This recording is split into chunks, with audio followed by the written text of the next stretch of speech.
देखिए 7वां नंबर प्रश्न है, एक बर्तन उल्टे शंख के आकार का है। एक बर्तन किस आकार का है? उल्टे शंख के आकार का है। एक बर्तन जो है किस आकार का है? उल्टे शंख के आकार के। इसकी ऊंचाई 8 सेंटीमीटर। इसकी ऊंचाई कितनी है? 8 सेंटीमीटर है। यानी कि ये दूरी कितनी है? 8 सेंटीमीटर। और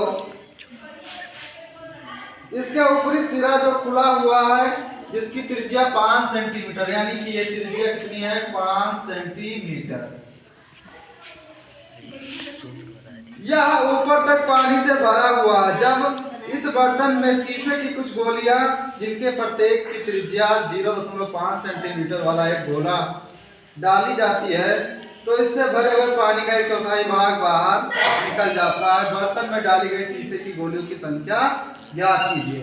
यानी कि इसमें छोटी छोटी गोलियां डाली जाती हैं इस बर्तन में, जिसकी त्रिज्या कितनी है?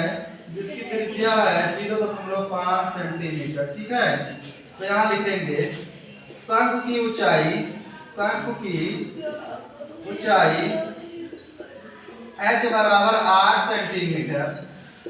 h बराबर 8 सेंटीमीटर। शंख की त्रिज्या दी है कितनी? शंख की त्रिज्या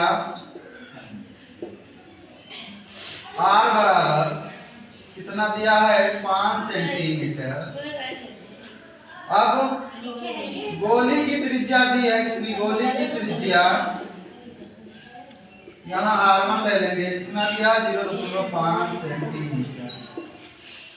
जब गोली इसमें डाला जाता है इस बर्तन में, तो 1/4 भाग पानी बाहर निकल आता है। ठीक है, तो सबसे पहले हम शंख का आयतन, शंख का आयतन, शंख का आयतन कितना होता है? 2/3 1/3 sir ji. 1/3 pi r square h. Pi r square h. अब ये शंख का आयतन है, और पानी बाहर निकलने का आयतन, पानी बाहर निकलने का आयतन, निकलने का आयतन 1/4 भाग क्या होता है? पानी बाहर निकल आता है। 1/4 यानी 1/4 गुणे 1/3 पाई आर स्क्वायर एच। अब 1 एकम 1 और 4 तियां 12, और पाई का मान कितना होगा? 22.14। कुछ दिया नहीं तो 22/7 ले लेते हैं। ठीक है, और r का मान दिया है शंख का 5 सेंटीमीटर, तो 5 गुणे 5। h का मान है बेटा 8 सेंटीमीटर, तो 8। अब यहाँ 22 एकम 22 गुणे में 25 गुणे 8 बटे में 12 गुणे 7, तो काटो 4 दूनी 8, 4 तियां 12, 22 गुणे 25 दूना 50, और बटे में 7 दूनी 21। ये क्या निकल के आ गया? पानी बाहर निकलने का आयतन, बाहर निकलने का आयतन। अब हम क्या करेंगे? एक गोली का आयतन ज्ञात करेंगे। क्या ज्ञात करेंगे? एक गोली का आयतन, एक गोली का आयतन क्या होता है? गोले का आयतन बोलो 2/3 pi r cube. 4/3 pi r cube. हाँ, ये अर्ध का हो जाएगा, और पूरे का क्या होगा? 4/3 पाई आर क्यूब। ठीक है, तो 4/3 पाई का मान 22/7। यहाँ हम r1 लेंगे, क्योंकि गोले की त्रिज्या हमने क्या माना? r1, तो 0.5, तो क्या हो जाएगा? 0.5 गुणे 0.5 गुणे 0.5।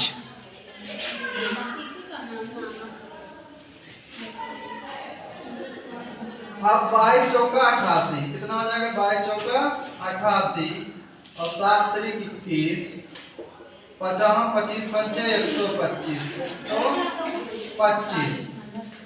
अब यहाँ पर बेटा देखो कई अंक बाद 1 2 3 1 2 3 यानी कि 0.125 हो जाएगा। ठीक है, 88 गुणे में हम क्या करेंगे 125 बटे में हम क्या करेंगे 21 गुणे 1000। कितना 1000। अब काटते हैं इसको 125 अट्ठे 125 अट्ठे कितना हो जाएगा 1000। तो 88 गुणे 1 बटे में 21 गुणे 8। 8 से काट दो 8 एकम 8 8 एकम तो क्या बचेगा 11/21। यानी कि एक गोली का आयतन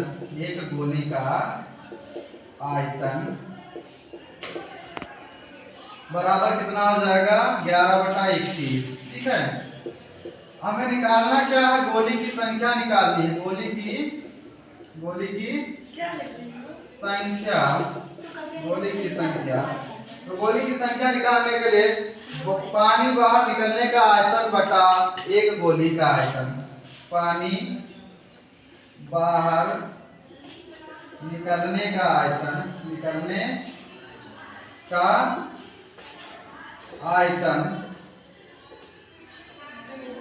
और बटे में एक गोली का आयतन। अब पानी बाहर निकलने का आयतन कितना है 22 गुणे 50 बटे में कितना 21 और इसका आयतन कितना हो जाएगा 11/21। अब ये इसके साथ गुणा होगा ये इसके साथ गुणा होगा तो 22 गुणे 50 बटे में 21। अब 21 ऊपर चला जाएगा और 11 नीचे तो 21 से 21 कैंसिल 11 दूना 22 तो 2 गुणे 50 बराबर 100। यानी कि गोली की संख्या कितनी हो जाएगी 100। गोली की संख्या बराबर 100। ये आपका उत्तर हो जाएगा।